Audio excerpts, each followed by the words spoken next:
Hey there, ladies and gentlemen, and welcome back. I'm your host, PattSun, and today we're gonna be taking a look at r/surviving infidelity, where OP saw something really disgusting in his security cameras. Let's begin. Half a lifetime down the drain. A long story. Posted by Reddit user kindlykey2121.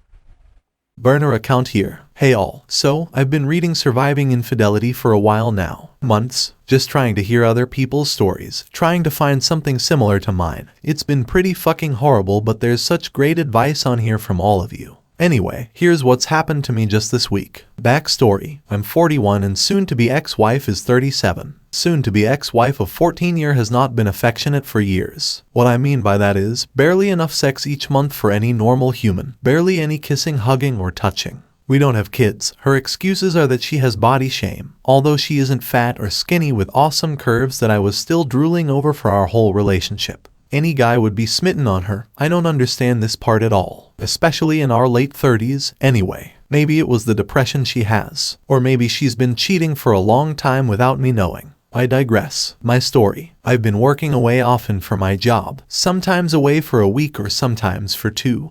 Really whatever my job in the oil industry want. I have done this job for around 8 years. In 2022, my soon-to-be ex-wife self-Google diagnosed, then was officially diagnosed by a doctor with ADHD around July. The moment she started mixing the ADHD drugs with the anti-depression drugs she had been on for a long while, she changed. Obviously, these chemicals in her head made her into a bit of a different person. Sometimes she was up, sometimes she was down. Regardless, there was still no real happiness in our relationship. I would provide outward affection but never receive any, almost like she was grossed out to touch me. Around the same time, July 2022, she came home one night whilst I was out of town and I reviewed the CCTV footage on our house as it was quite late on a weeknight. A car brought her home, which pulled up in the driveway around 10:30 p.m. After a minute sitting there, the indicator came on randomly, the headlights flashed, and the horn beeped, as if there was some kind of commotion in the car. Then the car was turned off. After 20 minutes in the car, she emerges adjusting her pants and stumbling to the door. This was the first incident where I knew something had happened.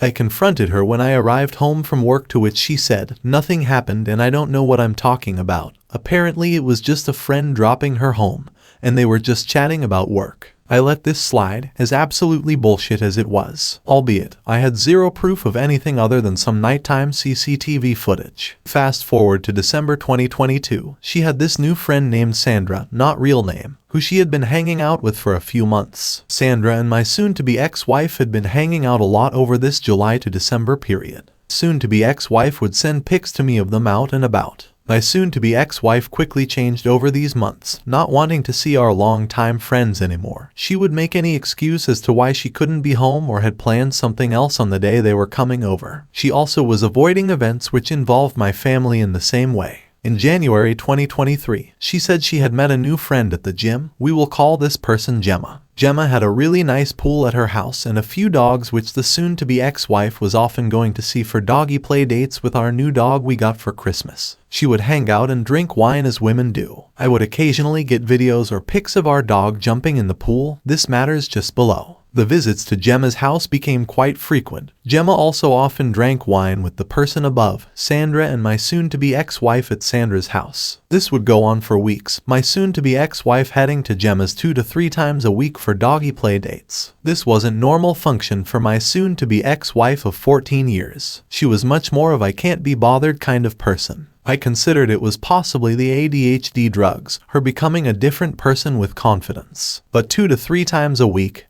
At the time this was occurring, we had Google Maps location sharing on. I could see the approximate location where she was at Gemma's house each time she went. Saved this location as suspect.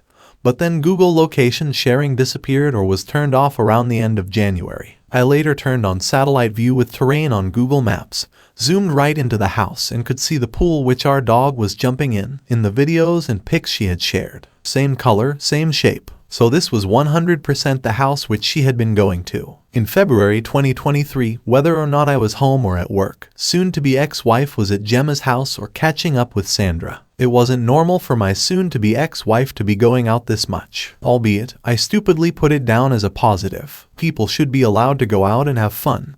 My soon-to-be ex-wife hadn't been this way since we met. But now she is, and I thought that's a good thing. What a change. However, we never went out for dinner together anymore at this point. Dinners at home together, cooked by me, were rare also. She would have a reason to not be home or want to go out to dinner with me. I continued to work, flying away and back again. I had a lot of time whilst I was away alone in an unknown city or remote location to think about what she was doing. This was very hard on me. Edited this section so admins don't delete my post. But I managed to continue to track her regardless of Google Maps. Toward the end of February 2023, I was sitting on the couch at home one morning having a coffee. She had stayed overnight at Sandra's house, due to drinking too much wine apparently. However, I could clearly see she was at Gemma's house. Next to me was her Samsung tablet, which I have never touched. She spent most night on it sending messages and playing stupid tablet games. I suddenly and spontaneously remembered the PIN she once told me for her credit card. So I logged into the tablet with this same PIN. Strange how the brain works sometimes. She had logged out of all social media, which is strange in itself. Who logs out of social media on their own device which only they use? However, being logged into Chrome enabled me to see Google Photos. I found a lot of screenshots from Sandra, her and, you guessed it, her new affair partner Gemma, which wasn't a female she met at the gym, it was a male friend of Sandra's. She's even lied her way into talking to the affair partner's mother and father, and there were talks of planning a trip to see them to finally meet. So what I thought was just sex or someone new to give her attention and feed her ADHD was way further along.